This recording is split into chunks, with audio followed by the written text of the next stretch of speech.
Sa mga ngaral refugees, tingnan natin, puntahan natin mga ngaral refugees. Whatever your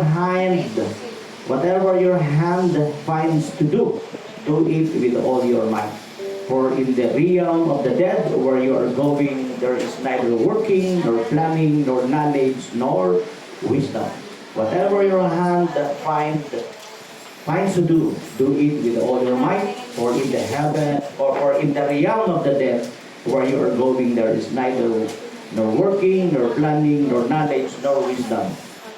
Mga ngaral, refugees, Ecclesiastes, refugees. Pakilista ho ninyo, ilabas ang Biblia, samahan ninyo ako sa pagbabasa at kumuha ng ballpen at notebook at ilista po ninyo, lalo na po sa mga matatagal na Kristiyano at mga manggagawa ng Panginoon. Ano man ang ginagawa mo, ipagpupusan mo ng iyong buong makakaya. Sapagkat sa daigdig ng mga patay na kasasadlakan mo, ay wala kang gagawin, ni pag-iisipan man, ni pagbubuhusan ng kaalaman o karunungan. Sa purihin ng pangalan ng Panginoon, gusto ka lang padaanan ito, ha? So tayo mga Kristiyano, hindi tayo nagsiselebrate ng Halloween, ha? Sapagkat ang Halloween ay patungkol sa patay. Samantalang ang Diyos ay Diyos ng mga buhay. Ang Biblia ay nagtuturo na tayo ay lumayo sa lahat ng uri ng kadiliman. Roma 13:12. Roma 13:12. Yan. At saka sa Deuteronomy 18:10-13. Write it down. Deuteronomy 18:10-13. Yung mga witchcraft. Yan. Mga witchcraft, mga pangkukulang. At kagaya nito ay karumalduman sa harapan ng Diyos. Paliwanag po ba yun? At ang Halloween ay holiday ng mga Wiccan. No? Holiday ng mga Wiccan ito. Ito yung official religion ng mga witchcraft. Kaya pagkasama ka sa mga Halloween celebration, Halloween party, at yung mga anak mo, sinasama mo riyan, nakikipag-celebrate ka sa mga makukulang. At ang sinasabi ng 2 Korinto 6:17, lumayo kayo sa kanila. 2 Korinto 6:17. 2 Corinthians 6:17, come out from them and be separated. So ang Halloween ay niluluwalhati ang dyablo, hindi ang Diyos. Maliwanag po ba yun? So we don't celebrate Halloween and we don't participate Halloween. Naunawaan po ba natin? Hindi rin tayo humihingi ng tulong sa patay at hindi tayo nakikipag-usap sa patay. Tama po ba? Yan ang sabi sa Leviticus 20 verse 6-8. Leviticus 20 verse 6-8. Pakilista. Leviticus 20 verse 6-8. Yan. Ang sino mang sumasangguni sa mga kumakausap sa mga espiritu ng mga namatay o sa mga manghuhula ay kasusuklaman ko. Ayun, yung mga sumasangguni sa espiritu, kumakausap sa patay. Yan, yung mga naniniwala sa mga tawas-tawas, albularyo, no? Kasama na rin yung mga kusog-kusog at mga horoscope. O sa mga manghuhula ay kasusuklaman ko at ititiwala sa sambahayan. Yan. Ilaan ninyo sa akin ang inyong sarili at magpakabanal kayo sapagkat akong si Yahweh ang inyong Diyos. Ingatan ninyo at sundin ang mga tungtunin. Ako si Yahweh, inilalaan ko kayo para sa akin. Yun. So inilalaan tayo ng Diyos para sa Kanya at patungo tayo ng langit. Maliwanag po ba yun? So hindi tayo nakikiayon sa pakikipag-usap sa patay, paggabay sa patay, paghingi ng tulong sa patay, paghahandog sa mga patay. Yung mga bulaklak na ibibigay niyo sa patay, sa akin na lang. O kaya, benta na lang ninyo. Yung mga kandila ay gawin na lang pang brown out. Yung mga prayers for the dead, sayang lang yun, yung ibabayad ninyo, i-offering na lang. O pumunta na lang sa mga fast food, ikain. Nakuha ninyo.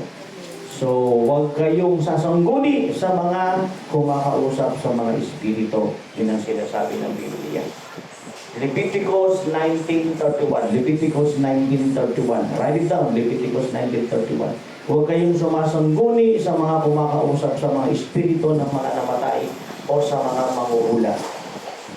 Ituturing na marumi kapag sumasangguni kayo sa kanila. Ako si Yahweh ang inyong Diyos. Ayun, mga marurumi pala. Dirty. Yung mga unclean, yung mga na kumakausap sa isa patay at kumakausap sa mga espiritu. Nawaan po ba natin? Mga ngaral 9:5-6. Mga ngaral 9:5-6. Alam ng buhay na siya'y mamamatay. Ngunit ang patay ay walang anumang nalalaman. Wala na silang pag-asa at makakalimutan na ng lubusan. Nawawala pati kanilang pag-ibig. Umiibig pa ba yung patay?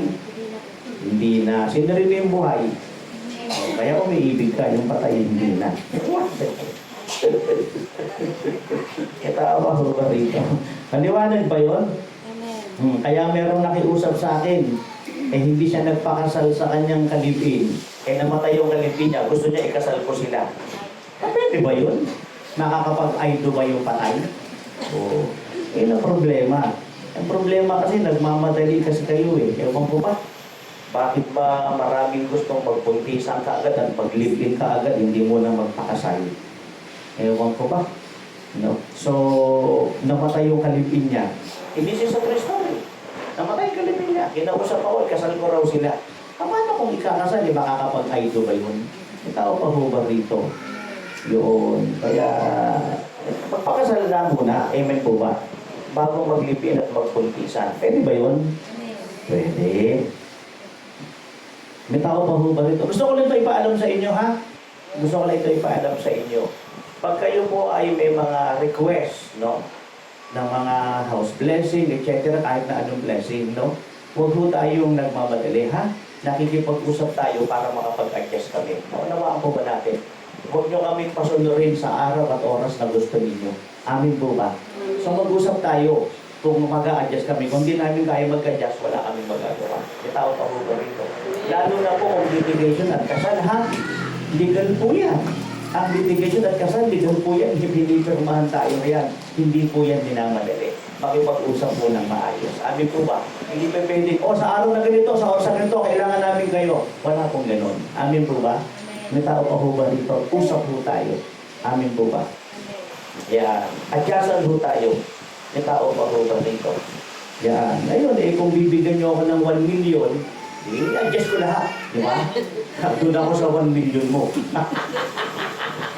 Joke lang yun. Pero pwede rin, di ba? 1 million yun Di ba? Pero actually, ako po ay dapat nasa Loyola pa kahapon. Pero mas pinili kong pumunta na rito, no? Bagamat mahalaga rin po yun. Kasi very busy nga po Glory to God. So, mga ngaral 9:5-6, no? Tapos ay naunawaan natin, wala nang pag-ibig, wala nang pagkapuot. Yung bang namatay na inutangan mo, nanginigil pa ba sa iyo yun? Hindi nabayaran mo bago mamatay.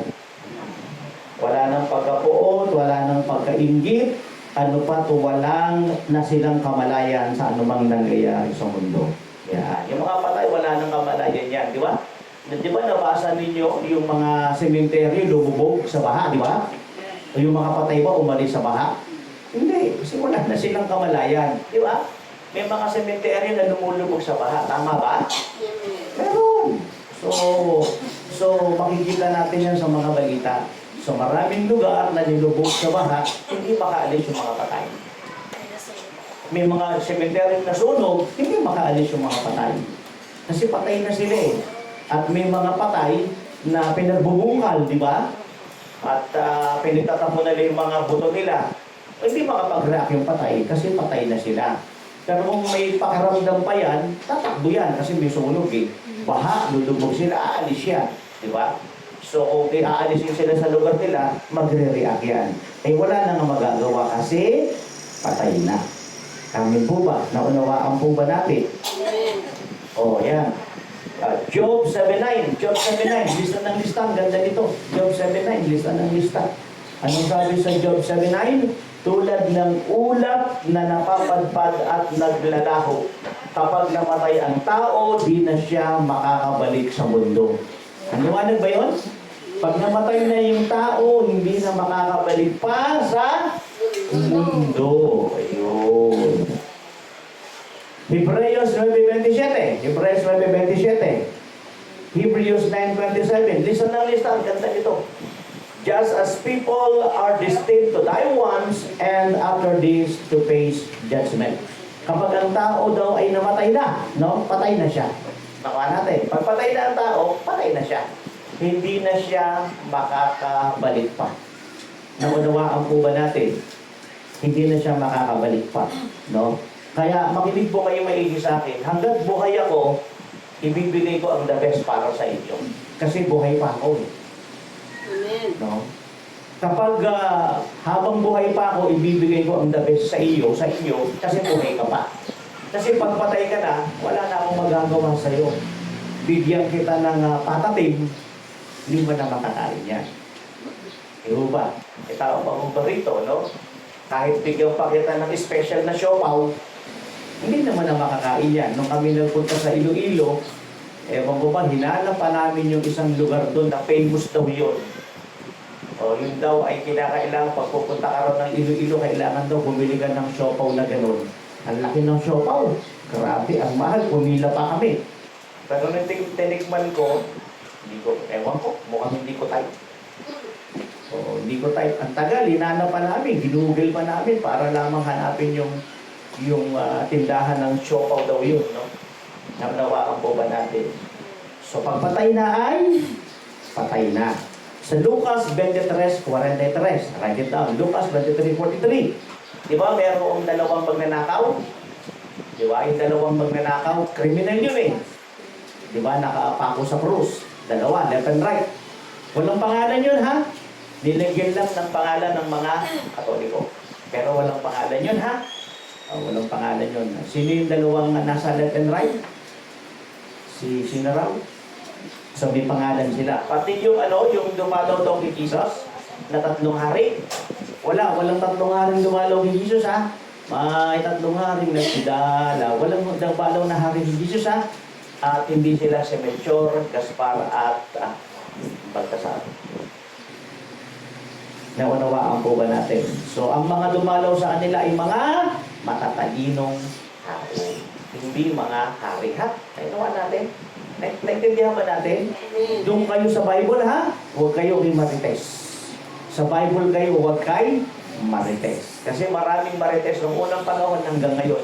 Doon kayo sa Bible. So anong nabasa nyo sa Bible? Yun tayo, ha? Huwag yung sinasabi nyo marites. Naunawaan po ba natin? So sabi ng isang kriminal, no? Pinangalanan ng Dimas at Hestas, pero walang pangalan yun. Sabi ng isang kriminal, iligtas mo ang iyong sarili at iligtas mo rin kami. No? Nililibak niya si Jesus. Sabi ng isa, makasalanan tayo. Deserving tayo na mamatay. Pero ito, hindi naman makasalanan yan. Kaya sabi niya kay Jesus, alalahanin mo ako kapag ikaw ay dumating na sa iyong kaharian. Remember me, no? Kapag dumating ka na sa iyong kaharian. At makinig maigi. Sumagot si Jesus, ngayon din, ipagsasama kita sa paraiso. Bakit ngayon din? Kasi mamamatay na sila ngayong araw din ito. Ngayong araw na ito, parehas tayong mamamatay. Pero ngayong araw na ito, isasama kita sa paraiso. Saan ba yung paraiso? Langit yun. Langit yun, ha? Naunawaan natin. Bagamat may paraisong libingan, may paraisong beer house, pero hindi talaga yun yung langit. Naunawaan natin. Maliwanag pa yun. Ikalawang Korinto 12:1 hanggang 4. Ikalawang Korinto 12:1 hanggang 4. Makikita natin na ang paraiso ay langit. Saan isasama ni Jesus ang magnanakaw? Sa paraiso, hindi sa purgatorio. May purgatorio ba? Wala. Sino ang nagpauso ng purgatorio? Mga Katoliko. Binatikos siya ni Jose Rizal. Kung mapapansin ninyo, ang babaeng taga-Malolos na sulat ni Jose Rizal, binatikos niya yan. At hindi lang si Jose Rizal at marami pang nagpatikos niyan na wala naman talagang purgatorio. Nawaan natin. Wala ring venial sin at wala ring mortal sin. Amin po ba? Walang venial sin, walang mortal sin. All sins are sin. Maliwanag po ba? So huwag tayong maniwala kay Marites, ha? Maniwala tayo sa Biblia. So walang purgatorio. Naunawaan natin, ngayon din ipagsasama kita sa paraiso. Hindi sinabing ipagsasama kita sa purgatorio. John 3:16, John 3:16. For God so loved the world that He gave His one and only Son, that whoever believes in Him should not perish but have eternal life. No, sino mang sa kanya yung mananampalataya kay Jesucristo, ha, hindi kikibuloy, ha? Kasi sabi ni Kibuloy, siya si Kristo, siya ang appointed Son of God. Sino mang maniniwala kay Kristo ay magkakaroon ng buhay na walang hanggan, hindi na mapapahama. Dalawa lang, buhay na walang hanggan o kapahamakan sa impyerno. Saan ba galing yung purgatorio? Yung aral ng mga Katoliko. O makinig maigi. Ang Biblia ay binubuo ng Old and New Testament. Ang mga Katoliko, dinagdagan nila yan. Tinawag nila apocryphal books.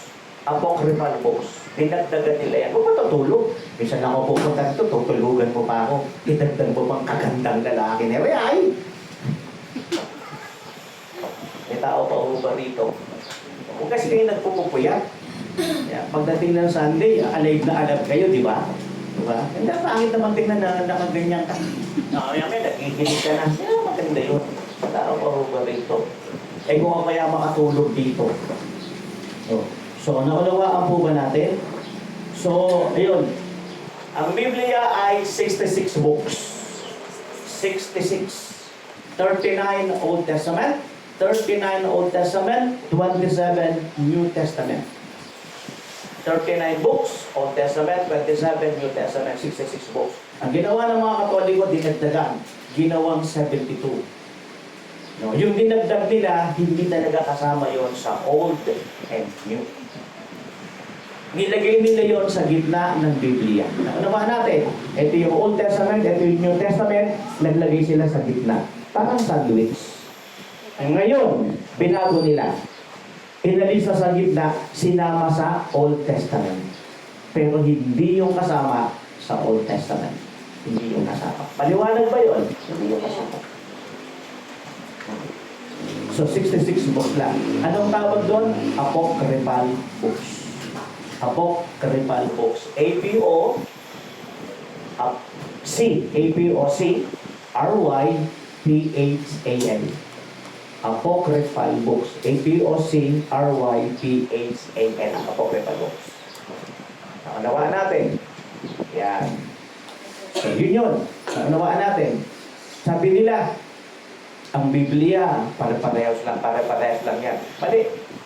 Sapagat may Biblia dinagdagan, may Biblia binago. Kaya ang mga Jehovah's Witnesses, meron silang Biblia binago. Binago nila Biblia. Ang tawag si Biblia nila, New World Translation. New World Translation. Binago nila. Ang mga Iglesia ni Cristo, binago rin nila ang Biblia. So, may mga binago talaga sila. Kung ang mga Katoliko ay nagdagdag, ang mga Iglesia ni Cristo ay nagbago, ang mga Jehovah's Witnesses ay nagbago. Ang mga Mormons, hindi naman binago ang Biblia. Dinagdagan yung Biblia. At ano ang dinagdag nila? Book of Mormons. Book of Mormons. Ganon din ang mga Sabatista. Ang mga Sabatista hindi naman binago ang Biblia, nagdagdag sila.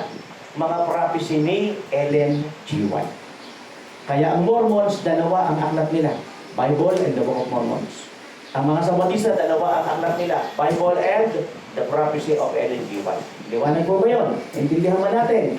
Kaya huwag natin sabihin, parang-parehas naman ng Biblia, bakit naman nagkakaiba ang paniniwala? Hindi po parang-parehas ang Biblia, may binukasan, may dinagdagan, may binago. Naunawaan po ba natin? No, yun. Kaya hindi po pare-parehas. Sabi po ni Papa, si Papa ngayon, ng Katoliko, sabi niya, lahat daw ng relihiyon patungo sa Diyos. Mali. Lahat daw ng relihiyon ay patungo sa Diyos, kaya marami nang kinakabahan. Sapagkat kapag nagkaroon ng isang relihiyon, pag nagkaroon ng isang relihiyon at isang paniniwala, one world religion, one world government, ibig sabihin, yung pinuno nila, yun si Antichrist. Kaya marami ngayong nag-iisip kung ang Papa na ang Antichrist.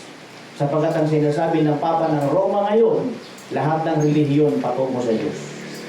Ano ba po ba natin? Yan ang aral ng Antikristo, yan ang aral po ng 666.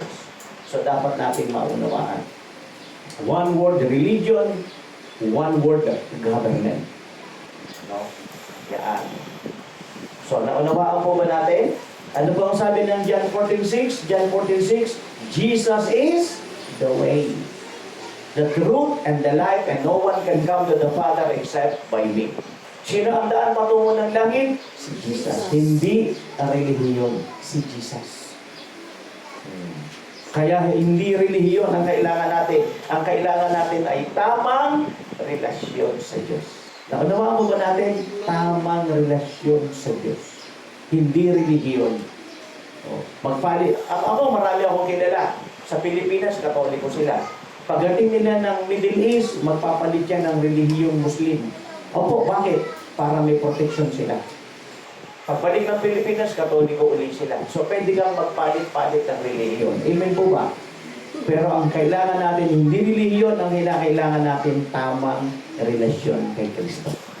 Kaunawaan natin, para pumasok tayo ng langit, ang kailangan natin ay tamang relasyon kay Kristo. Kaunawaan po ba natin? Amen. So, yun po yun, mga minamahal. Eh, lingkod ng Diyos, kung ang mga patay ay hinuhukuman na kaagad. Eh, bakit may mga aswang? Bakit may mga multo? Bakit may mga white lady, may tekbalang, may sokoy, may Jezebel, merong mga nagpapakita ng masasamang espiritu? Hindi po yun mga patay na bumabalik. Hindi. Kasi napag-aralan natin, lahat ng bersikulo ay binanggit ko sa inyo. Kulang pa yan, ang dami pa sa Biblia. Yung mga nakikita niyong mga aswang, hindi po yun yung mga mahal nyo sa buhay na namatay, kaibigan nyo sa buhay na namatay, o sino bang namatay. Ang mga nakikita ninyo ay mga masasamang espiritu. Yan. Uy, naamoy ko yung pabango niya. Ginaya lang ng masamang espiritu. Nakita ko siya, siyang siya talaga. Ginaya lang ng masamang espiritu. Yung penmanship niya, lahat, everything. Hindi yun ang mga patay na bumalik. Yun ay mga masasamang espiritu. Naunawaan po ba natin? Maliwanag po ba yun? Okay, palakpakan natin si Lord. Kaya nga pinapalista ko sa inyo yung mga bersikulo para pag merong hindi naniniwala, labas mo Bible mo. Sabihin mo sa kanya, Iday, basahin natin Iday o. Ikaw na magbasa Iday. Kaya nga pag nagpa-Bible study, sila ang babasahin ninyo. Sila ang mag-opening prayer, sila ang mag-closing prayer. Patestipayin nyo sila. O mag-testify sila kung ano yung magandang ginawa ng Diyos. Naunawaan po ba natin? Magkaroon kayo ng question and answer. Tapos pabasahin nyo sila. Hayaan nyo sila ang magbasa. Sila ang maka-discover. Tama? Papasa mo sa kanila. Papasa mo yung Job 9:7. Papasa mo lahat. Para nagigising sila sa truth, di ba? Eh bakit sila sumasamba sa ribulto? Eh kasi yun ang turo sa kanila eh. Ipapasa mo sa kanila yung Exodus 23. Huwag kang magkakaroon yan. Yung magkaroon ka lang yan, bawal eh. Oh. Ay hindi ko naman sinasamba yan. Oy, ako pang ginujok mo. Anong hindi mo sinasamba? Ilalagyan mo yan ng bulaklak. Lumuluhod ka dyan. Nananalangin ka dyan. Nagkukrus ka rin. Nagaantanda ka rin. Sasabihin mo sa akin, hindi mo sinasamba yan. Eh pinaparada mo yan eh. Nagkukuha ka ng panyo, ipapahid mo. Sasabihin mo sa akin, hindi mo sinasamba yan. Anong tawag mo riyan? O, di ba? Eh, may tawag ka rito. Ayun yun. So, maliwanag ba? Amen. Kanino tayo dapat humingi ng tulong? Kay Lord. Kay Lord dapat tayo humingi ng tulong. Saan matatagpuan yun? Saan matatagpuan yun? Ano? Sa langit. Hebreo 4:16. Anong sabi sa aklat ng Hebreo 4:16? Kaya huwag tayong magkatubiling lumapit sa trono ng mahabaging Diyos upang makamtan natin ang habag at pagpapala na tutulong sa atin sa panahon ng ating pangangailangan. Ayun. Kita po ba dito? So makinig maigi, dito po ang tingin sa magandang lalaki sa harapan. Sino rito ang nagkakasakit? Tayo. Kanino kayo hingi ng tulong? Sa Diyos. Lord, ako po'y may sakit. Salamat po sa kagalingan. Ganon. Pag ikaw ay nangangailangan ng pera, di ba? Lord, kailangan ko po ng pera. Salamat po sa pera. Naunawaan po ba natin? Ngayong November, Lord, magbe-birthday ako, ibigyan mo ako ng pera. Ganoon, di ba? Nanalo ka rito? May mga magre-regalo sa akin. Oh. Lord, mag-a-anniversary kami. Oh, tingin kayo maigi sa akin. Ako po, wala naman akong pera. Pero tuwing anniversary, gusto ko magbigay. Mananalangin ako, Lord, magbibigay po ako. So, bibigyan mo ako, magbibigay po ako. Amen po ba? Ano sa masagot? So, nakapagbibigay ako. Ganun ang gawin ninyo. Di ba? Ganun ang gawin ninyo. O, di ba? May sakit ka. Di ba nalangin ka sa Diyos? Panginoon, may sakit po ako. Pagalingin mo po ako. Salamat po, Diyos. O, nakita mo yung mga kung sino-sino may sakit. Idalangin mo siya sa Panginoon. At pasalamatan mo na siya. Mark 11:24. Wala kang pera. Di ba? Eh, di manalangin ka. O, sabihin mo sa Panginoon, Lord, bigyan mo po ako ng pera. Salamat po. Di ba? Naunawaan po natin, mag-a-anniversary. Ano ang kailangan mo? Pambayad ng t-shirt. O baka nung nakaraang anniversary, may utang ka pa sa t-shirt. So dapat nananalangin ka, Panginoon, wala pa akong pera, bigyan mo ako ng pambili ng t-shirt, di ba? Wala pa akong pera, bigyan mo ako ng pambili ng uniform, tama? O Panginoon, ako po'y gustong makapag-offering makapag-donate sa anniversary, tama po ba? Oh. At Lord, magdadala po ako ng maraming kaluluwa. Dadalhin ko po itong mga ito. So, dalhin mo sa prayer. Naunawaan po ba natin? Pag ikaw ay unbeliever, nakita mo si Goliath, takot ka kay Goliath, di ba? Kasi unbeliever ka, hindi ka Kristiyano, pagano ka. O maaaring Kristiyano kang mahina ang pananampalataya. Mahina ang paniniwala kay Lord. Pero pag totoong Kristiyano ka, nakita mo si Goliath, di ba? Ano yung sabihin ng Goliath? Malaking problema, malaking pagsubok, malaking laban ng buhay. O, mabigat na sakit. Nakita mo si Goliath dahil ikaw ay isang Kristiyanong malalim. Di ba? May pananampalataya ka sa Diyos. Kita mo rito. Ano ang sabihin mo kay Goliath? Tatalunin kita sa pangalan ng Diyos. Naunawaan natin? Naintindihan po ba natin? Amen. Pag walang sumasagot. Yes. Oh, pag ikaw ay tunay na Kristiyano at mataas ang pananampalataya sa Diyos, nakita mo yung malaking problema. Aatrasan mo, susuko ka, magpapakamatay ka, iinom ka ng ano? Ng lason? Oh. Anong gagawin mo? Sasabihin mo sa problema, malaking problema, mas malaki ang Diyos ko dyan. Malaking bayarin, mas malaki ang Diyos ko dyan. Matinding sakit, mas malaki ang Diyos ko dyan. Amen? May tama po ba dito? Amen. Gusto niyong palakpakan si Lord? Ngayon pa lang, nag-iisip ka na at nananalangin ka na sa Diyos. Prayer lang yan, pakisabi, prayer. Prayer lang yan, prayer. Ilapit mo sa Diyos yung problema mo. Yung sakit, sabihin mo sa Diyos, pagalingin ka. Wala kang pera, hingin mo sa Diyos. Naunawaan po ba natin? Mahirap po bang manalangin? Hindi. Kahit saan pwede kang manalangin. Just a prayer away. Hindi mo kailangan kumuha ng rosary. O, Panginoong Maria, nabubuno ka ng Maria, itaya mo sa karera, mananalo ka pa. Hindi ganun. Nakunawaan po ba natin? Sabihin mo sa Diyos, direkta. Wala po akong pera. Oh, may sakit po ako. Panginoon, bibili ako ng t-shirt, bibili ako ng uniform. Magdadala ako ng maraming kaluluwa. O, kita mo, inuna pa nila yung kaysa ang makinig at umupo. Ano ba mas mahalaga? Yan o yung makinig at umupo at sumama sa Diyos. Nain natin ang Diyos, mga ano. Naiintindihan po ba natin? At maging magandang halimbawa tayo sa marami na inuuna ang Diyos. Diba anong sabi ng Panginoon kay Marta? Marta, Marta, nababahala ka. Kasi nag-aalala si Marta ng mga lulutuin. Samantalang si Mary, nakikinig talaga. May tao pa ho ba dito? Ayun. So, dali mo lang lahat sa prayer. Dali mo lang lahat sa prayer. Nakikita mo ang lahat ng problema, pagsubok, laban ng buhay, sakit, karamdaman, pangangailangan, dali mo sa prayer. At pag nanalangin ka, pasalamat ka na sa Diyos. Mark 11:24.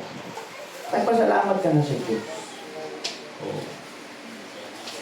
Diba? Panginoon, bibili po ako ng t-shirt, magsusuot po ako ng uniform, tutulong po ako sa mga handa, magdadala po ako ng maraming kaloob, magkakaloob po ako. Diba? Sabi mo sa Diyos. Hindi yung, ay, walang pera. Tapos ipopost mo pa, wala kang pera. Paano mo sila ma-encourage? Kasabihin ng mga friend mo, nasa Diyos ka, wala kang pera. Ako, kita po ba rito? Sabihin mo sa katabi mo, mayaman ako. Mayaman ako. Totoo ba? Mayaman tayo. Malakas, malusog, masagana. Kinapala.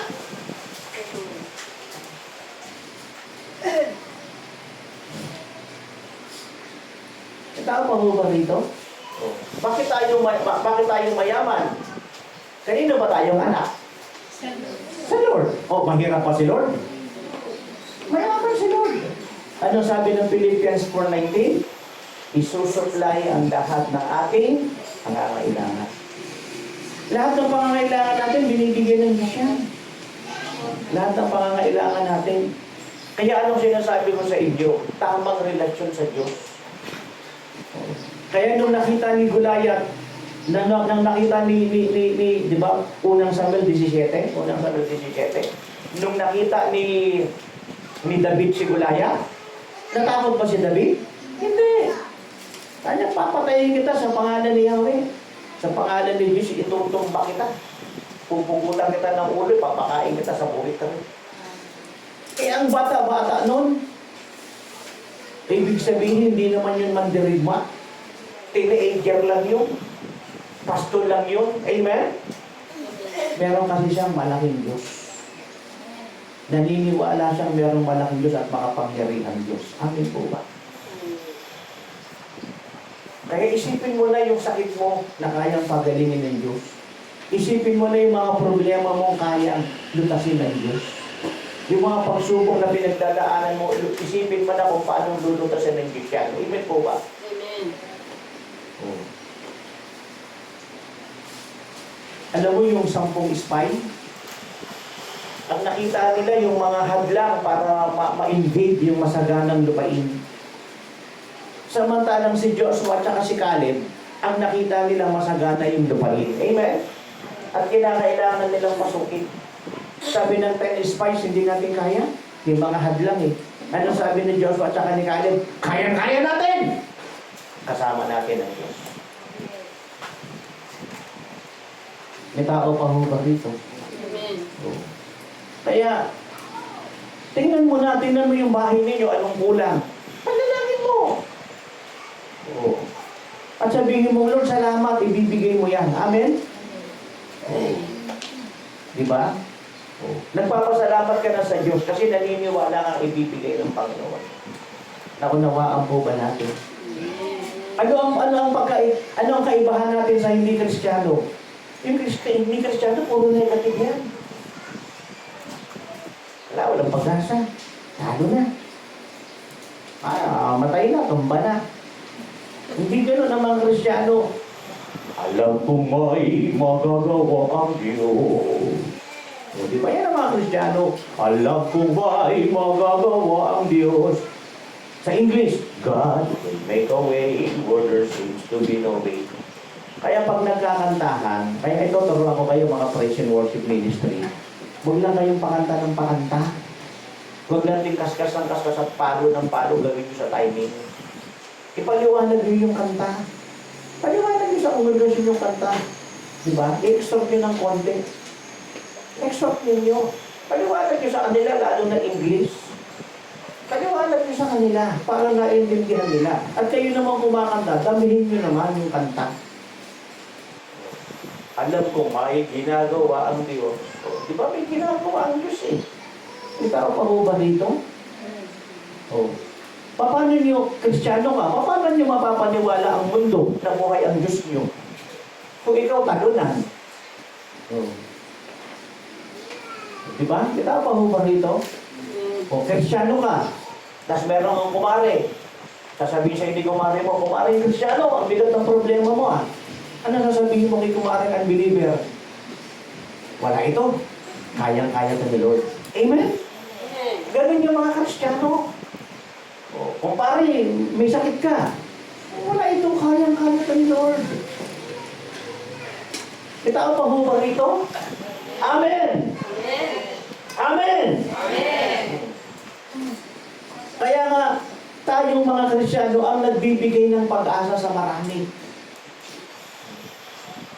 Maraming nakangiti dyan pero umiiyak ang puso. Kaya nga, iba ang Kristyanismo, iba ang relihiyon. Ang relihiyon, dudoktrinahan ka. Bawal kumain ng dugo. Bawal kumain ng walang kaliskis. Tuwing Sabado, wag kang dadal. Ay, sa Sabado ka nang dadalo. Dapat ang mga babae nagbibelo. Yan ang relihiyon. Iba ang Kristyanismo. Ang sasabihin sa'yo ng mga Kristiyano, mahal ka ng Diyos. Ang problema mo, lulutasin ng Panginoon, tutulungan ka niya, patatawarin ng iyong kasalanan, babaguhin ka niya. Yan ang Kristyanismo. Ang relihiyon, tutoktrinahan ka niyan. Pero iba ang Kristyanismo, sasabihin sa iyong nagpapatawad ng Diyos, nagpapagaling, gumagawa ng himala. Yan ang Kristyanismo. Yan ang sabihin mo sa mga kapitbahay mo. Yan ang sabihin mo sa lahat ng tao na meron kang Diyos na nagmamahal at nagmamalasakit sa iyo. Eh di mahihikayat mo sila. Mahihikayat mo silang dumalo at makinig at manood. Oh. Araw-araw naman naka-online kayo. Araw-araw may mga magagandang nakapost sa KOJ of Church, YouTube, TikTok, Instagram, Facebook. Araw-araw yan. At sa loob na ng isang araw, 4 gamit sana pinupost. At dapat, i-post mo rin yan, i-repost mo rin yan. Kasi magaganda yan. Para makita ng mga friends and relatives mo yung katotohanan. Tama ba rito? Okay, makinig kayo maigi sa akin. Nag-post ako, nagpunta ako ng Hawaii. Maganda, di ba? May naligtas. Wala! Nalaman lang nila, nagpunta ako ng Hawaii at sumayaw ako ng pearly shell. Ngayon, nag-post ka ng salita ng Diyos. May naligtas. May naligtas. O, di ba? Isa may kasabay ng lahat ng pinupost mo, ng accomplishment ninyo, i-post mo rin yung mga nasa KOJ Church, YouTube, TikTok, and Facebook. Amen? I-repost mo rin. Amen? Para may maligtas. Hindi ko sinasabing bawal i-post yung lahat ng accomplishment mo. Pero walang maliligtas dyan. Pero ituloy mo yan. Kasi accomplishment mo yan eh. Pero i-repost mo yung salita ng Panginoon may maliligtas. Amen? May tao pa ba rito? Amen. Yung mga trucks natin, libre yan, walang bayad yan. Lahat ng ating radio, TV, social media account, libre lahat yan. Ipag-imbita mo sa kanila yan. Yung mga trucks, ipamigay mo yan. Iabot mo sa kanila yan. Amen? Babasahin nila yan. At malalaman nilang hindi ka nililimot ng Diyos. Itaw pa ho ba dito? Amen. Sinasabi ko ba na huwag nyo i-post yung mga accomplishment ninyo? Go! Ako nga rin, pinupost ko eh. Pinupost ko naman talaga. Pati nga yung 300 steps sa Taiwan, pinupost ko yun eh. Pati yung pagkain ng taro balls, pinupost ko yun. Pati nga yung mga salo-salo natin dito, pinupost ko eh. Pati nga yung pagkakain natin ng naimas natin, pinupost ko nga yun eh. Pero at the same time, pinupost ko yung salita ng Diyos. Amen? Kasi doon may naliligtas eh. Oh. Araw-araw ba may namamatay?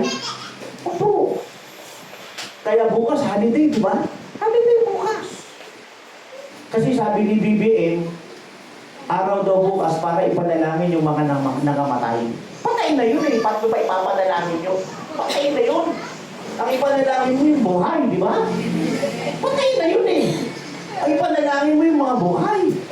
Patay. Ang gagawin mo pa sa patay. Ang tulungan mo yung mga buhay. Awan kami sila. So, tanongin po siya. Awan. At ibigyan mo ng sila. Awan tayo na po. Awan. At ibigyan mo ng ina po. Di ba? Oo. Hindi yung mga patay ang iniintindi mo. Ba't di mo intindihin yung buhay? Oo. Alam ko po na ang mga patay mahal nyo sa buhay yan. Pero patay na yan. Ito pang gagawin mo yan. Oo. Oo. Eh patay na yan eh. May tao pa ako rito. Kaya hanggat buhay, dapat mahalin natin. Amen? Kasi buhay pa yan eh. Eh pagpatay na, bakit ko pa mamahalin? Eh patay na. Diba? Kita ako ba dito? Kaya nga kita love eh. Kasi buhay ka pa. Eh pagpatay ka na, pwede pa ba kitang mahalin? Hindi na. Oo.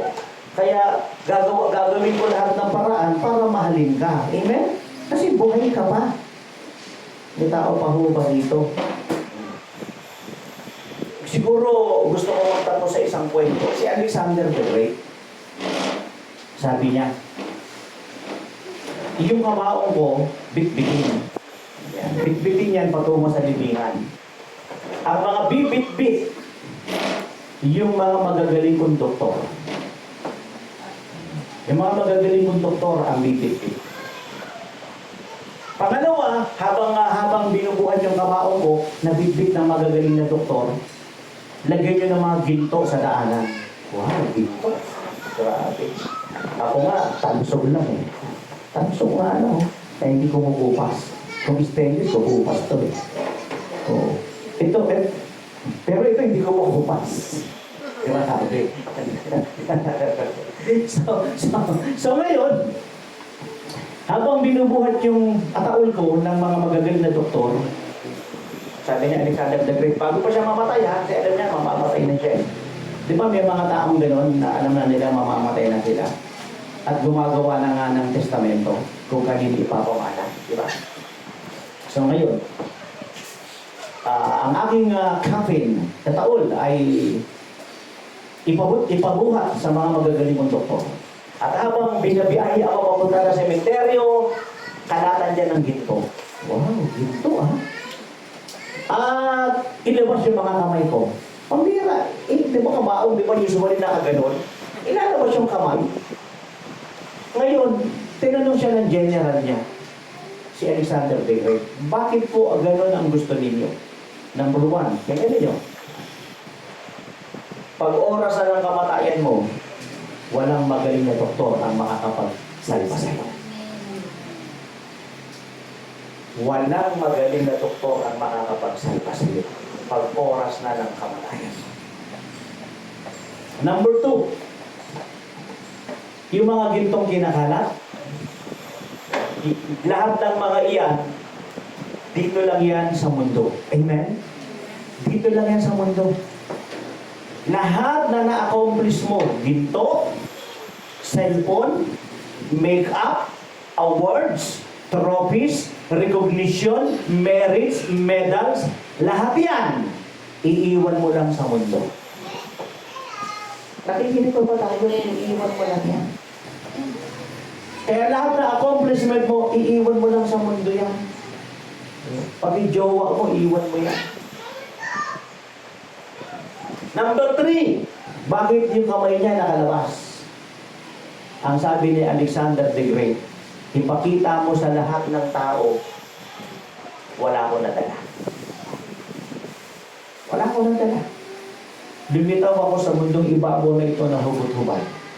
Aalis din ako. Kaya yun ang sinasabi ng mga ngaral medicis. Habang buhay ka pa, pagbutihin mo ang buhay. Gawin mo ang nararapat sa mga mahal sa buhay mo at sa lahat ng tao. At higit sa lahat sa Diyos. Naunawaan po ba natin?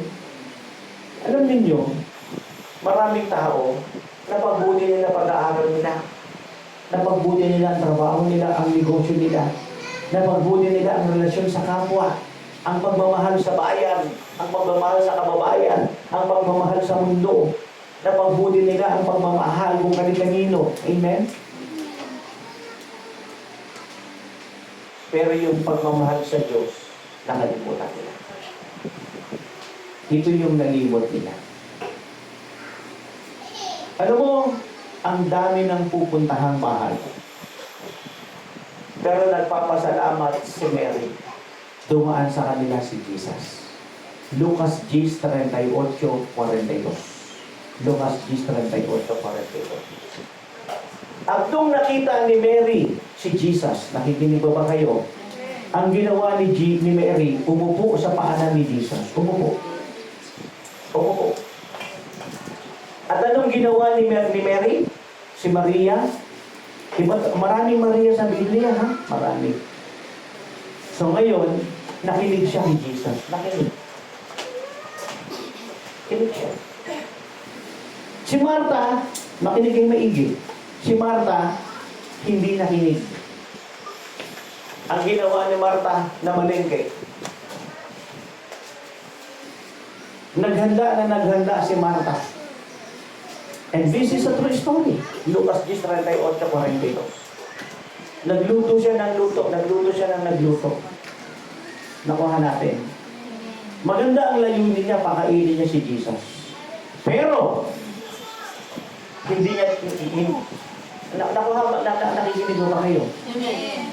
Pero ngayon, ang sabi niya ngayon, makinig maigi. Anong sabi ngayon ni Martha? Panginoong Jesus, sabihan naman ninyo yung bunso kong kapatid. Hindi ako tinutulungan. Naghahanda ako para sa iyo. Anong sabi ni Jesus? Marta, Marta, masyado ang balisa at abala. Pero hindi mo alam ang pinakamahalaga sa lahat. Yung makasama ako, makausap ako, at mapakinggan ako. Aaminin ko sa inyo, sobrang busy ko. Kahapon, dapat, andun ako sa Loyola to honor fallen leaders. So, hindi na ako nagpunta, hindi ako na sila. Ang dami-dami ko talagang commitment sa patrono. Kasama ko ang mga general, ang mga police officers, kasama ko ang mga mayor. At makikita nyo naman sa Facebook yan, nakapost naman lahat yan. Maliban lang hindi ka follower at hindi ka subscriber at hindi mo tinitingnan ang KOJL Church. Hindi tao pang ugal ito. At pag nakita mo yung mga post, wag mo lang i-like at i-heart. I-repost mo, i-recheck mo. Naunawaan po ba natin? Yan po po yun. Naintindihan po ba natin? Ngayon, ang gusto ni Martha, pagsabihan ni Jesus si Maria. Kasi hindi siya tinutulungan, naghahanda siya para ni Jesus. So listen very carefully. Meron tayong magagawa para kay Lord eh. Ang ganda, di ba? Pero mas maganda yung merong gawin sa iyo sila. Naintindihan po ba natin? Mas maganda na merong gawin sa iyo sila. Hindi mahalaga yung gagawin mo kay Lord. Ang mahalaga yung gagawin sa iyo nila. Gusto kang iligtas ng Lord. Gusto kang pagpalain, pagalingin, pagpasaganain, pagpagtagumpayin, everything. Alam mo, ako'y nanalangin sa Diyos. Papiliin mo ako ng isang force, isang Ferrari, at isang room na kung saan makakasama ko ang Diyos. Pipiliin mo yung room. Kasi ang sarap makasama sa Lord. Amen po ba? At yung presensya ni Lord, dala ko yun hanggang langit. Yung Ferrari, hindi ko madadala sa langit yun. Kaya pahalagahan ninyo, nakikinig ba kayo? Pahalagahan ninyo na pag kayo'y nagbabasa ng Bible, mag-pray ka. Lord, kausapin mo po ako. Magpahayag ka sa akin. Alam mo bang ang Diyos, kinakausap ka niya sa paanong paraan, sa pamamagitan ng kanyang mga nilikha. Number 2, kinakausap ka ng Diyos sa pamamagitan ng iyong espiritu. At kinakausap ka ng Diyos sa pamamagitan ng mga panaginip, mga pangitain. Kinakausap ka ng Diyos pag nagbabasa ka ng Bible. Amen po ba? Sa pag nagbabasa ka ng Bible, kinakausap ka ng Diyos. Mararamdaman mo yung binabasa mo, kapahayagan sa iyo ng Diyos. Amen po ba? Kung hindi ka nagbabasa ng Bible, please magbasa ka. Lalo na kung matagal ka ng Kristiyano at tagapagturo ka, magbasa ka. Kausapin mo ang Diyos personal. Magbasa ka. At sabihin mo sa Diyos, magsalita ka, Panginoon. Kakausapin ka niya. At sa oras ng pananalangin mo sa Panginoon, magseryoso ka. Bigyan mo ng oras na manalangin ka sa Kanya. Lahat ng prayer request mo, sabihin mo sa Kanya ng may pasasalamat. At pagkatapos, tumahimik ka. Makinig ka rin sa Kanya. Kasi may sasabihin siya sa iyo. Hindi yung puro salita ka lang ng salita. Kailangan makinig ka rin sa Kanya. At sa oras ng pagpupurik sa sumamba, magpurik at sumamba ka sa Diyos na maayos. Kaya napakahalaga ng praise and worship ministry. Kayo ang ministeryong nakuuna at kayo rin ang nagtatapos. At yung ministeryong yan, hanggang langit yan. Yung pagsambat, pagpupuri. Napakahalaga ng praise and worship ministry. Kasi inaasya mo ang tao sa pagpupuri pagsama. Amen po ba? Kaya during praise and worship ministry, ibigay mo yung the best mo. Amen po ba? At during preaching time, ibigay mo yung the best mo. At ilista mo. Para pag uwi mo ng bahay, i-review mo.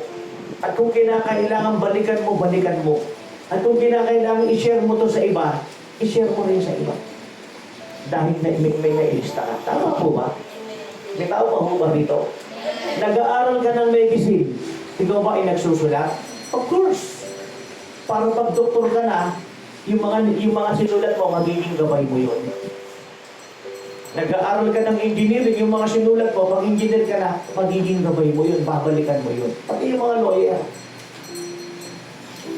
Pag ikaw ay hinayar mo isang lawyer, babalikan niya yung pinag-aralan niya. I-research niya ulit para manalo ka. Amin po ba? Nakikinig pa po ba tayo? Amen. So, ganun po yun. Kaya i-priority mo si Lord. I-priority mo. Nakikinig pa po ba tayo? Si Lord ang pinakamahalaga sa lahat sa buhay nito. Pag kinuha na tayo ni Lord, tama ka na. Si Alexander the Great, napakayaman. Ang tanong, yung mga magagaling ba niyang doktor na save siya? Hindi. Yung kanyang mga ginto, nadala ba niya? Hindi. Meron ba siyang nadala sa mga kakayamanan niya, accomplishment niya? Wala. Makinig po kayong maigi sa akin. Walang kailangan ang Diyos sa atin. Hindi tayo kailangan ng Diyos. Kung ano mang meron sa atin, hindi kailangan ng Diyos siya. Amen po ba? Kasi galing nga lahat sa Kanya yan. Bakit? Ang Diyos, walang tao, Diyos yun. Pero ang tao na walang Diyos, walang silbi, walang pakinabang. Nakikinig pa po ba tayo? Ang Diyos, walang tao, Diyos pa rin yun. Pero ang tao, walang Diyos, walang pakinabang. Kaya, maging maka-Diyos talaga tayo, yung totoong maka-Diyos. Na isinasakabuhay natin yung tamang araw, sumasamba at pupusig sa Panginoon. Pag oras ng pagsamba, umupo ka riyan. Huwag kang gawa ng gawa. May tao pa ho ba dito? Listen very carefully. Ang pila. Sa aklat ng Mateo 4, fasting si Jesus. 40 days. 40 nights. No water, no food. Anong sabi sa kanya ng Diablo? Listen very carefully. Anong sabi sa kanya ng Diablo? Gumawa ka ng himala para makakain ka. May tao pa ho ba dito? Amen. Anong sagot ni Jesus? Matthew 4:4? Hindi yan ang mahalaga. Amen, ang pagkain. May tao pa ho ba dito? Amen. Ang mahalaga ay ang salita ng Diyos. Ipinakita ng Diyos sa kanya, ng Diablo sa kanya, ang mundo. Ang kapangyarihan ng mundo. In fact, 2018 nasa Israel kami. Actually, papalitan kami ng Israel kaya na nagkagera. Hindi siya, ito may totoo. Hindi po ako nagsisinungaling. 2018 may maring Israel. At dapat babalik uli kami ng Israel kaya na nagkagera. Eh, lingkod na ang dami ba bang pera? Wala. Meron akong Diyos. Wala pa akong pera. Wala pa akong maraming pera sa Gcash at sa bangko. Wala din po sa bulsa, nakadiro. Wala po ako niyan. Pero naiikot ko ang buong Pilipinas at ang buong mundo. Alam mo kung bakit? Meron akong Diyos. Inikot ko ang 3 probinsya, Capiz, Aklan, Iloilo for 6 days. 6 days, inikot ko. Magkano gastos ko? Wala pang 1,000. That is a miracle from God. 26 days, naikot ko yung Abu Dhabi. UAE, the 7 states of United Emirates, naikot ko yun in 26 days. Kasama na ang Jordan, kasama na ang Israel in 26 days. Wala pa akong binastos ko. Kita ko pa rito. Bukas, baka next week lang nasa Switzerland ako. Wala po akong gagastos doon. May tao pa ba rito? Amen. Makinig po kayong maigi sa akin. Ano ang sekreto ko? Hindi ko ho pangarap ang magagandang sasakyan. Hindi ko po pangarap ang magagandang bahay. Hindi ko po pangarap ang maraming salapi. Ang pangarap ko po'y makapagligtas ng mga kaluluwa. Amen. Amen. Yan ang pangarap ko. Isipin mo, pinapunta ako ng Lord ng Taiwan. Wala naman akong pera. Pagdating ko ng Taiwan, nilibre kami sa isang mamahaling restaurant, ang mahal-mahal ng bayad doon. At anong dahilan? Tingin ka sa akin. Para lang sila share ng salita ng Diyos. Isipin mo. Alam mo, maraming hindi na umaattend dahil sa jowa. Marami na hindi umaattend dahil sa asawa. Marami hindi umaattend kasi tampoketa. At marami hindi umaattend kasi priority nila ang maraming bagay, hindi ang Diyos. Ako na sa awat ng ng Diyos, naiikot ko ang buong Pilipinas at ang buong mundo. Isa lang kasi ang pangarap ko, makapagligtas ng kaluluwa. Nag-aaral po ako, nagtapos po ako. Meron po kaming business, matagumpay. Pero iniwan ko pong lahat yun, alang-alang sa Panginoon. May tao pa ba rito? Amen. Kasi, okay, sige, makinig kayo maigi sa akin. Ilan ang namatay sa bagyong Christine? Ang dami. Kaya bukas holiday. Sabi ni BBM, ipag-pray natin yung mga nangamatay. Eh, patay na nga yun eh. Kaya holiday bukas. Kasi anong ibig kong tukuyin? Yung mga namatay ng bagyong Christine, handa na ba silang mamatay? Hindi pa. Pero namatay sila. Si Rico yan, handa na bang mamatay kinabukasan? Hindi pa, bangungot. Si Marquisiano, ang dami-daming nagpakamatay, ang dami-daming natulog lang, hindi na nabuhay.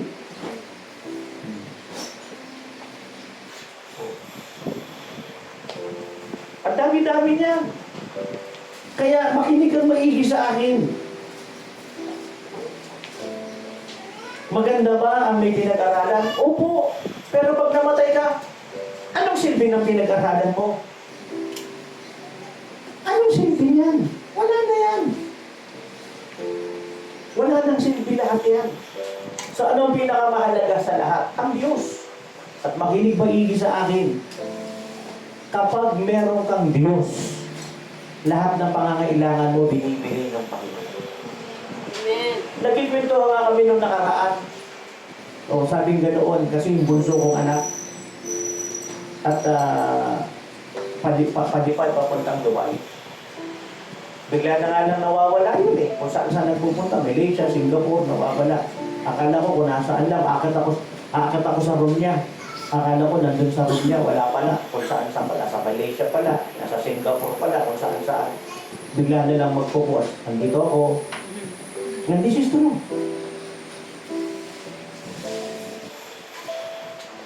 Naunawa. Kasi akala ko nasa room niya lang. Akit ako sa room. Pagtingin ko, wala pa ng tao sa room niya. May tao pa akong barito. And listen very carefully. Aanihin mo ang yaman ng mundo pag namatay ka, aanihin mo yan. Aanihin mo ang kasaganaan ng mundo pag namatay ka, aanihin mo yan. May tao pa po ba dito? Kaya sa darating na anibersaryo, magpapasalamat tayo sa Diyos. Amen? Amen. Na itinayo ng Diyos yung gawain dito. At ano ang layunin para makapagligtas ng kaluluwa? At tayo ay magsasakripisyo. Amin po ba? Lahat ng ating sakripisyo, ibabalik ng Diyos yan. So, para pa. Magdadala tayo ng mga kaluluwa. Ipapriority natin yan. Listen very carefully. Nandito tayo hindi para kumuha ng kung ano pa man pag-aari ng sino pa man. Ako'y natutuwa. Ang galing ko rito ba? Ang ganda ng ating kortina. Ganda. Hindi ko alam kung sinong bumili niya. Hindi ko alam kung sinong naglagay niya. Amen po ba? Ha? Si Mami Anita. Nakakatawa naman si Mami Anita. May sakit na lahat-lahat, matanda na lahat-lahat, na ICU na. Hangarin pa niya yan. Nakakatawa naman. Isang araw may sarili tayong church dito. Tayo ang pinakamalaking church sa lipat. Tayo ang pinakamasagad at pinakamayaman. Dahil tayo ang totoo.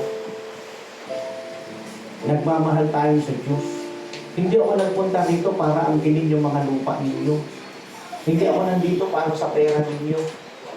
Hindi ako nandito sa ano pa mga bagay. Amen po ba? Nandito ako para sa Diyos. Amen po ba? Minsan, abonado pa nga ako eh. Sa totoo lang. Nagigilig pa ho ba tayo? Hindi lang ako kami, mga naglilingkod sa Diyos. At abonado pa kami. Pero ano ang layunin natin na makapagligtas ng kaluluwa?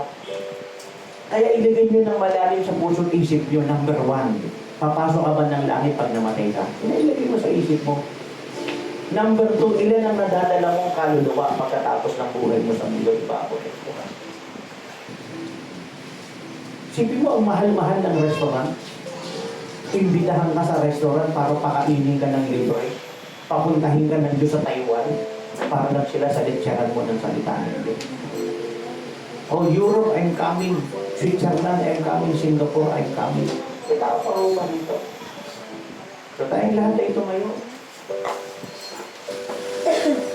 At habang tayong lahat ay nakayukot na kapikit, humingi ng tawad sa Diyos ano man yung ating nagagawang pagkakasala. At number 2, humingi sa Diyos ng kagalingan. Humingi sa Diyos ng himala. Humingi sa Diyos ng pagpapala at kasaganaan. Mawawalan sila ng trabaho, ikaw tuloy-tuloy ang trabaho mo. Babagsak ang negosyo nila, paunlad ng paunlad ang negosyo mo. Mawawalan sila ng kontrata, ikaw hahabulin ka ng kontrata. Maghihirap sila pero ikaw ay sasagana. Sapagkat inuuna mo ang Panginoon at ang kanyang kaharian at ang kanyang katuwiran. Kailan ba ibibigay ang buhay mo't lakas sa kayanan at bigay sa'yo ng buhay? Buhay ang tatay mo, biglang namatay. Ang tanong mo, nasabi mo ba sa tatay mo mahal siya ng Diyos? Buhay ang nanay mo, siyang namatay. Nasabi mo ba sa nanay mong mahal siya ng Diyos? Nadala mo ba siya rito sa ating gawain? Buhay pa yung anak mo. Pero ang tanong mo, nadala mo ba dito sa gawain natin at nasabi mo bang mahal siya ng Diyos? Buhay pa yung asawa mo at biglang namatay. Ang tanong mo, nasabi mo bang mahal siya ng Diyos at nadala mo ba siya sa ating gawain? Ang mga mahal mo sa ibigan, mga mahal mo sa buhay, mga kaibigan mo, mga kamag-anak mo, nasabi mo ba sa kanilang mahal sila ng Diyos at nadala mo ba sila dito sa ating gawain? Hindi mo alam kung kailan siya mamamatay, hindi mo alam kung kailan ka rin mamamatay. Ngayon, bukas daw, holiday daw. Kasi ang daming namatay ng Bagyong Christine. Ang tanong ko, yung mga nangamatay na yun, handa na ba silang mamatay? May nagpahagi kaya sa kanila ng pag-ibig ni Kristo para sila pumasok ng langit pagkatapos ng buhay sa mundong ibabaw nito. Maraming peking mga ngaral. Ang iba nakilala nyo, naging kaibigan nyo pa, pero peking sila. Pero tayo ay totoo. Nandito tayo para magligtas ang kaluluwa.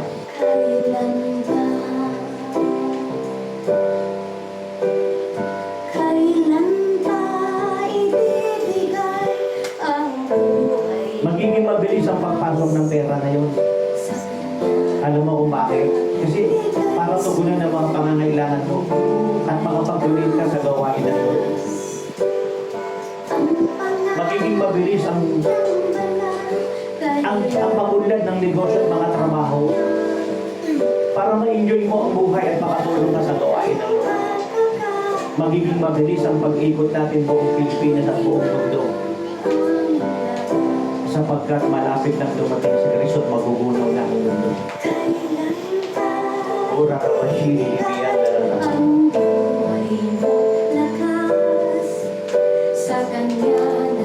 nakakatawa naman yung sinabi ni Mami. Pag Sabado, iniisip ko na kung paano ako makapagbibigay sa Panginoon. Nakakatawa naman yun. Nakakatawa naman yung mga mami may sakit na kahapla. Iniisip ko kung paano mapapaganda ang church.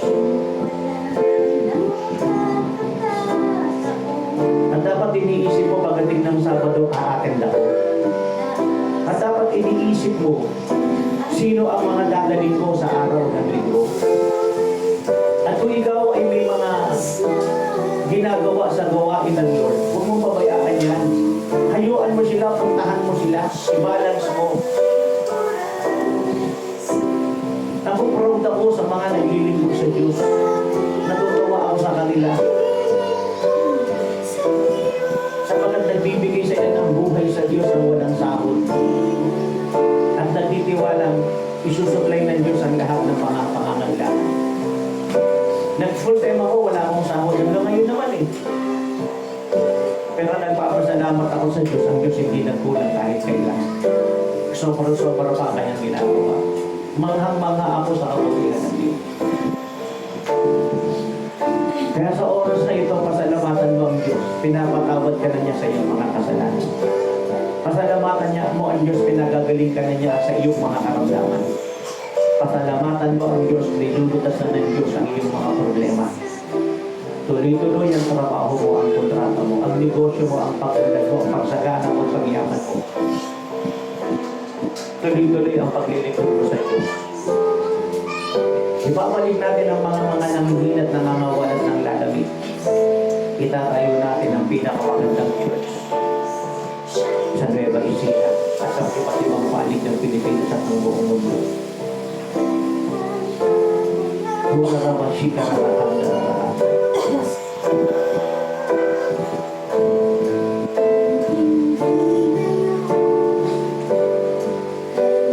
alam kong may ginagawa ang Diyos. Kung may ginagawa ang Diyos.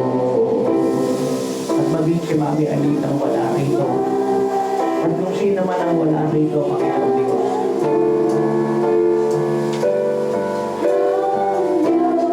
Ikaw po ang mabot sa kanila.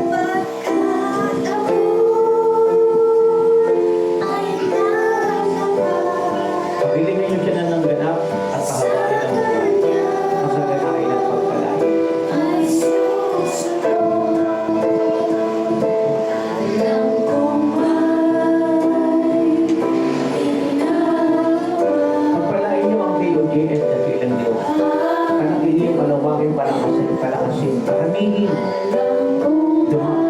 Dumagsa ang maraming kaluluwa. Dumagsa ang maraming mga manggagawa. Dumagsa ang maraming salamin.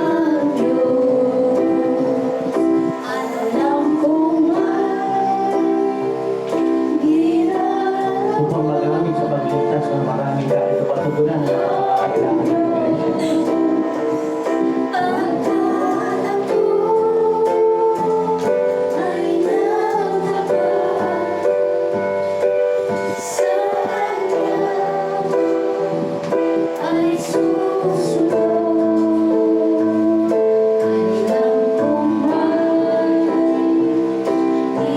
Pakitaas po natin ang ating mga kamay patungo ng langit.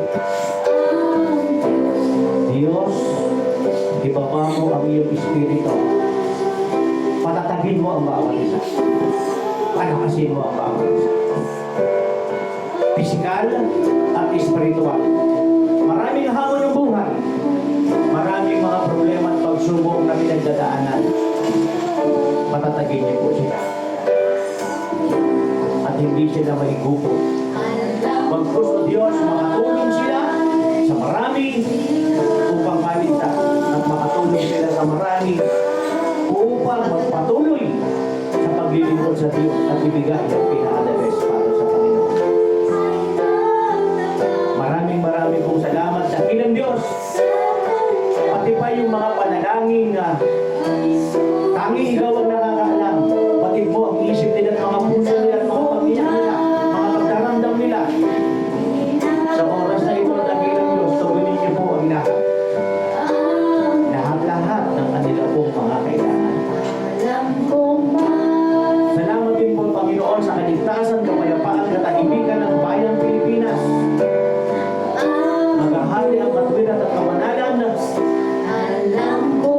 Maghahari ka sa West Philippine Sea, sapagkat amin yun, sa mga lupain doon. Ang korupsyon ay tinutumba mo sa bayang ito. At inilalagay mo lang ang mga tamang pinuno.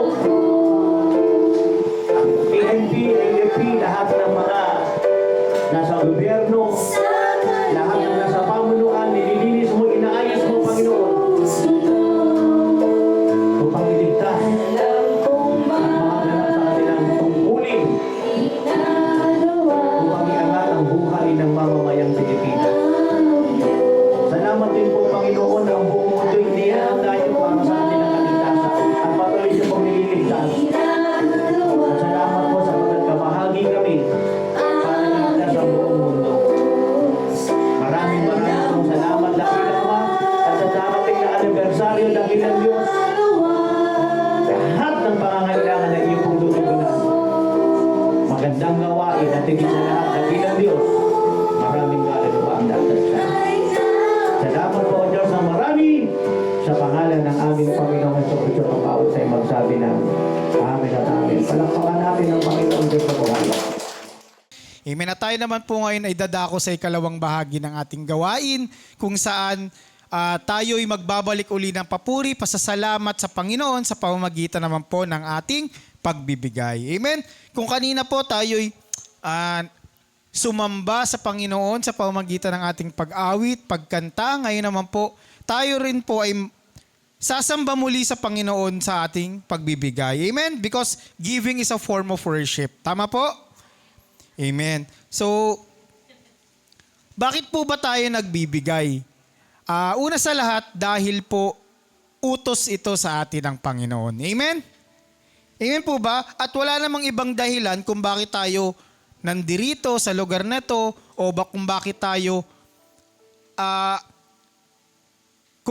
nandirito sa lugar na to kundi dahil sa Panginoon lamang. Amen po ba? Wala tayong ibang itinataas sa lugar na to kundi ang pangalan lamang ng Panginoon. Amen? Siya ang nag-iisang dahilan kung bakit tayo nandirito, kung bakit tayo nagpapatuloy sa ating mga buhay sa araw-araw. Dahil sa Panginoon po iyon. Amen?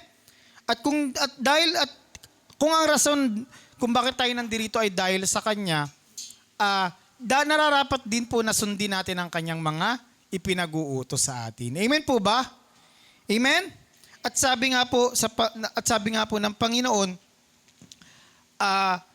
sa Malakay 3 verse 10 na bring your whole tithe into my household. Amen? Dalhin nyo ang lahat ng inyong ikapo sa aking tahanan. Amen po ba? Amen? So bibigay po natin yung tithes natin. Ano po ba yung tithes? Yung tithes, ito yung ikasampung bahagi ng ating mga pagpapala, ng ating blessings, ng ating kahit anumang natatanggap mula sa Panginoon. Ang sabi ng Panginoon, ang ikasampung bahagi nito ay ibalik natin sa Kanya. Amen po ba? Ito yung tinatawag natin na tithes. Amen?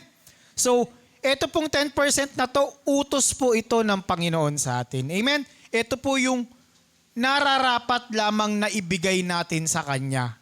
Amen po ba? Ito yung dapat talaga sa Panginoon na ibinabalik natin. Dahil alam naman natin na lahat naman ng bagay ay nanggaling sa Panginoon. Amen? So nararapat lamang na bahagina natin ng Panginoon ang para sa Kanya. Amen? At alam naman natin na yung binabalik natin sa Panginoon ay ginagamit din ito para sa mission natin sa mundong ibabaw na to. At ano yun? Ang ipalaganap ang Kanyang salita. Amen? Ang makapagligtas ng maraming tao. Amen? Dahil sa panahon ngayon, pasama na po na pasama ang mundo. Amen? Palapit na ang pagdating niya. Mas higit na dapat nagdo-double time tayo sa pagpapalaganap ng Kanyang salita dahil pasama na ng pasama ang mundo. Amen po ba? Ang mali ay nagiging tama na ngayon sa paningin ng marami. Amen? At yun ang nais nating unahan. Amen po ba?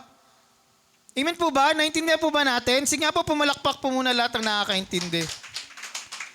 Kaya sabi ng Panginoon, dalhin natin ang ating ikapu sa Kanyang bahay panambahan.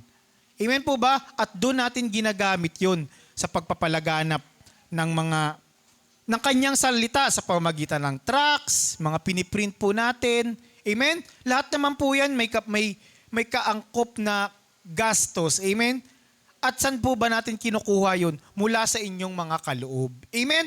So pag kayo'y nagbibigay ng inyong mga kaloob, ng inyong mga tithes, offering, amen, nagiging kabahagi kaagad kayo. Automatic kabahagi agad kayo sa pagpapalaganap ng salita ng Panginoon. At yun naman ang dahilan kung bakit tayo nandito sa mundong ibabaw na ito. Amen po ba? Upang ipalaganap, upang ipaalam sa mga dapat makaalam na mahal tayo ng Panginoon, na may Panginoon na nagliligtas sa atin. Amen po ba? Na may Panginoon na nagpapala. Amen? Amen. At yun po ang dahilan kung bakit tayo nagbibigay ng tithes and offering. Sabi po sa Malakay 3:10 ulit, dalhin mo ang iyong ikapo sa aking bahay panambahan at may assurance din po ang Panginoon sa atin. Sa Malakay 3 verse 10 din po, pag tinuloy natin yung verse, sabi, subukan nyo ako kung hindi ko buksan ang durungawan ng langit at ibuhos sa inyo ang aking pagpapala. Amen po ba? At alam na po natin yan, lalo higit sa ating mga matatagal, na ang susi ng ating pagpapala ay ang ating pagbibigay. Amen? Maraming beses na yan na subok na natin ang Panginoon, na tuwing tayo'y nagbibigay sa Kanya, hindi pwedeng hindi niya ito ibalik sa atin ng siksik, liglig at umaapaw. Amen? Maraming kaparaanan kung magbalik ang Panginoon. Hindi lang sa pinansyal, pero madalas pinansyal. Amen po ba? Sa mga oras na tayo'y gipit, tayo'y nangangailangan, minsan nagugulat na lang tayo na biglang may darating na pagpapala sa atin sa mga oras na kailangan natin. Yun ang katapatan ng Panginoon sa ating mga buhay. Amen? Hindi niya tayo pinagkukulang. Amen? Amen po ba? Yun ang katapatan ng Panginoon sa atin na hindi tayo pinagkukulang ng Panginoon. Oo, minsan dumarating yung mga panahon na short tayo, amen po ba? Pero hindi tayo nagkukulang. Laging sakto ang dating ng Panginoon. Amen po ba? At hindi lang pinansyal yan. Ang pagpapala ng Panginoon maging sa ating pangkalusugan, maging sa ating pamilya. Amen po ba? Yung relasyon natin, yung ating kapayapaan, yung kapayapaan ng ating utak, ng ating puso, maraming paraan ng Panginoon ng pagbabalik ng Kanyang pagpapala. Amen po ba? Amen po ba? At sa ating pagbibigay, hindi dapat hindi dapat yung tira-tira lang natin ang ibinibigay natin. Amen po ba? Dapat laging the best para sa Panginoon. Kung tayo nga sa ating mga pamilya, sa ating mga anak, sa ating mga mahal sa buhay, na pag meron tayong, o pag meron silang gusto, meron silang nais, hindi ba tayo na mahal natin na para may pakita yung pagmamahal natin sa kanila, the best ang gusto nating maibigay sa kanila. Amen? Ganon din dapat tayo sa Panginoon. Amen po ba? Ibigay natin yung the best sa Kanya. At sabi nga ng Panginoon, may assurance kaagad tayo sa Kanya na pag tayo nagbigay, ibabalik niya ito ng siksik, liglig at umaapaw. Amen po ba? At dapat naman po talaga na hindi tayo nagtitipid o nagkikimkim pagdating sa Panginoon dahil sabi nga po sa Matthew 6:19-21, do not store up for yourselves treasures on earth where moths and vermin destroy. Amen po ba? Huwag tayong mag-impok ng kayamanan dito sa lupa. Opo, walang masama na maging mayaman o maging well-off o magkaroon ng karangyaan dito sa lupa. Amen po ba? Dahil yan ang pangako sa atin ng Panginoon na hindi tayo maghihirap pag tayo nagtiwala sa Kanya. Amen? Na tayo makakatanggap ng pagpapala na higit pa sa ating inaasahan. Amen po ba? Yan ang pangako ng Panginoon sa atin. Pero at the same time, sabi rin ng Panginoon na huwag tayong mag-iimpok ng kayamanan dito sa lupa. Amen?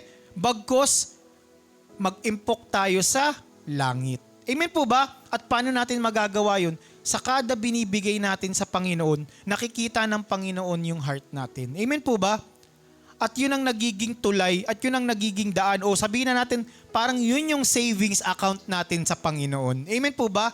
Na pagdating ng araw na tayo haharap sa Kanya, makikita niya na ito yung mga pagmamahal na ibinigay natin, na ibinuhos natin sa Kanya. Amen po ba?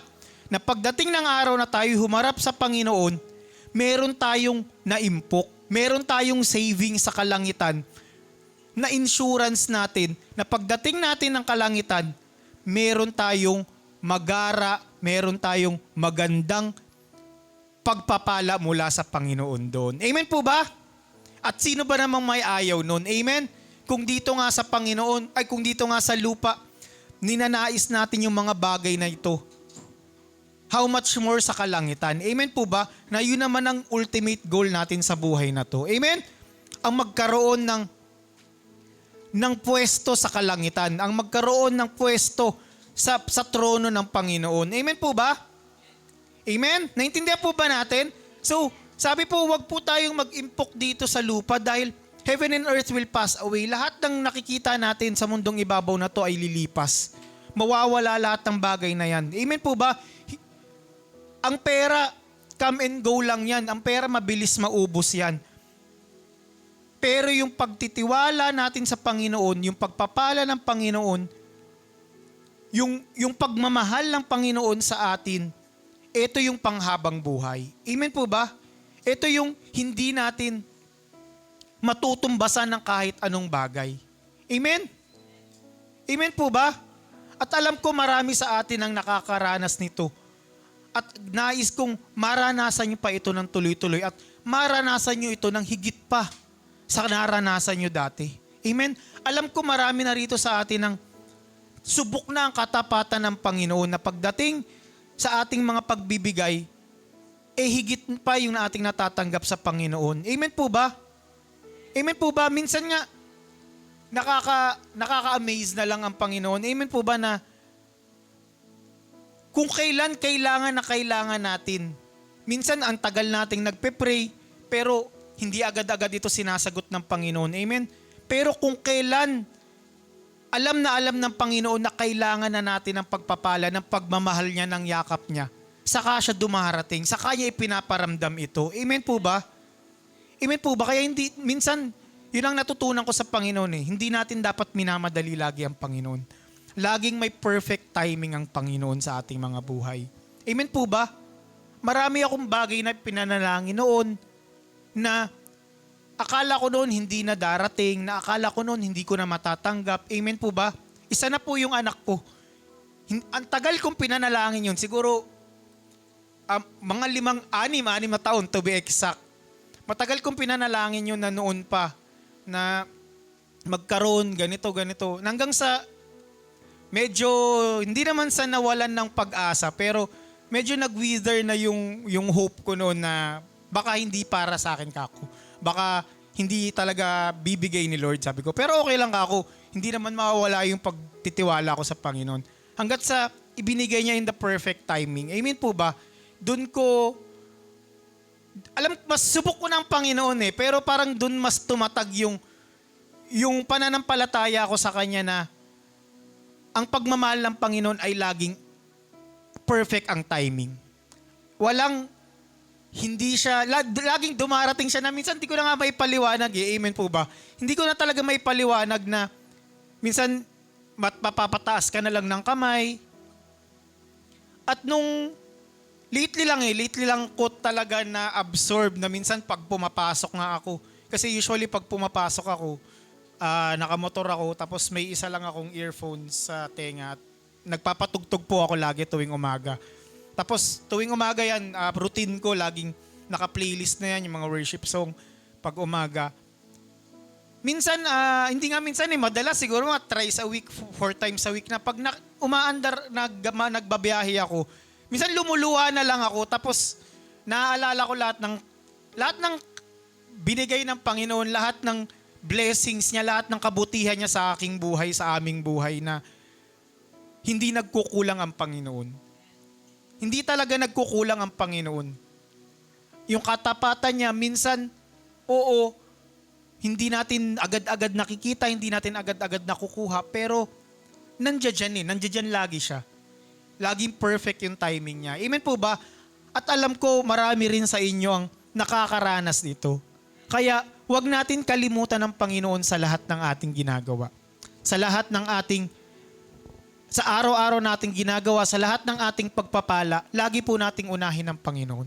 At pag ginawa natin yun, uunahin din tayo ng Panginoon. Amen po ba? Amen po ba? Ang dami kong nararanasang pagpapala na kung tutusin, hindi ko naman dapat deserve. Dahil aaminin ko marami rin akong pagkukulang sa Panginoon. Pero mas nananaig yung pagmamahal ko sa Kanya at mas nananaig yung pagmamahal niya rin sa akin, yung katapatan niya. At alam ko ganun din sa inyong mga buhay. Amen po ba? Amen po ba? So, ibigay po natin yung the best natin.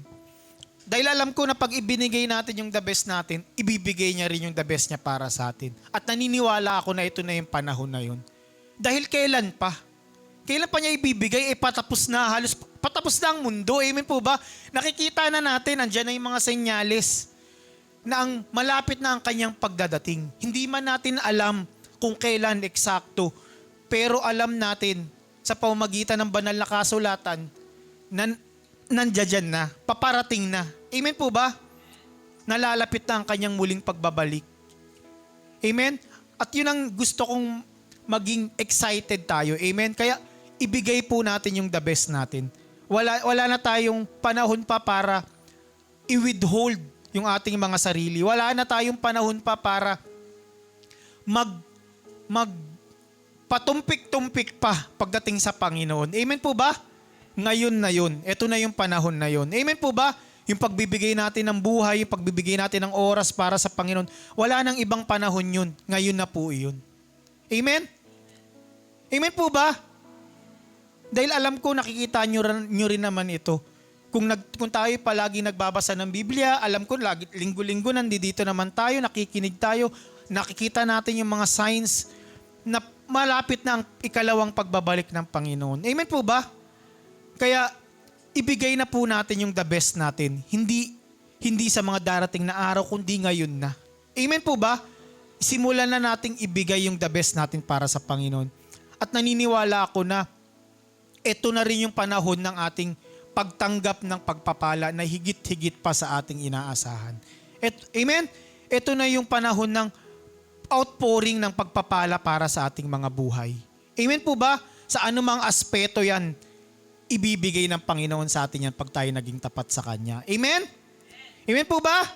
Amen. Sige po, tayo po yung magbigay ng ating handog, tithes, offering, yung ating mga pledges, yung ating mga pinangako sa Panginoon, lalo higit pa paparating ng ating church anniversary, mag-sacrificial giving po tayo. Ibigay na po natin yung the best natin para sa Panginoon. At ganun din po sa ating mga kapatid, sa ating mga viewers, sa ating mga nanonood, saan man kayong lugar, saan man kayo na naaabot, o sino man kayo, saan man kayo na naaabot ng mensaheng ito, meron po sa ating naka-flash sa ating mga screen kung paano tayo makakapagbigay. Mayroon po diyang mga account numbers, GCash number.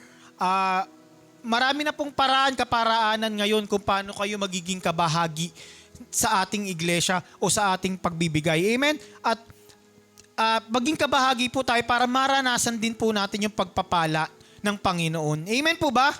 Amen. So, or mag-reach out po kayo sa amin, mag-PM po kayo sa page ng KOJF, makipag-reach out po kayo, may mga numbers din po dyan, tumawag po kayo, mag-text, kung meron din po kayong mga prayer request, wag po kayong mag-atubiling kumontak sa amin at ipadala o maging kabahagi kayo sa ating pagbibigay. Amen? Nang maranasan din po ninyo ang pagmamahal at pagpapala ng Panginoon. Kaya sige po, tayo po'y magbigay, bigay po natin yung the best natin. Tayo pong lahat ay yumuko at pumikit. Panginoon, maraming salamat po sa lahat ng iyong pagpapala, sa lahat ng iyong blessing sa aming buhay, sa lahat ng aspeto ng aming buhay, Panginoon. Salamat sa pinansyal na pagpapala, salamat sa healing, Panginoon. Salamat sa lahat ng binibigay mo sa amin, Panginoon, sa lahat ng aspeto ng aming buhay, Panginoon. Salamat sa pagdinig sa aming mga panalangin, Panginoon. Tunay nga na ikay tapat sa aming mga buhay. Kaya Panginoon, lahat po ng nagbigay, lahat ng aming ibinigay ay pagpalain mo po at doblihin mo ito at higit pa sa aming mga inaasahan, Panginoon, upang magamit sa pagpapalaganap ng iyong salita, Panginoon. Dahil marami pa po, Panginoon, ang mas nangangailangan ng iyong salita, Panginoon. Marami pa po kaming pinapanalangin na maranasan din ang pagpapalang aming nararanasan. Kaya, Panginoon, ngayon pa lamang ay ibinabalik na po namin lahat ng papurit pasasalamat sa iyo. Ngayon pa lamang ay pinagpapasalamat na namin ang aming matatanggap na mga pagpapala mula sa iyo, Panginoon. Kaya, Panginoon, binabalik namin lahat ng pasasalamat, lahat ng papuri sa iyong pinakamataas na pangalan. Sa pangalan ni Jesus, Amen and Amen.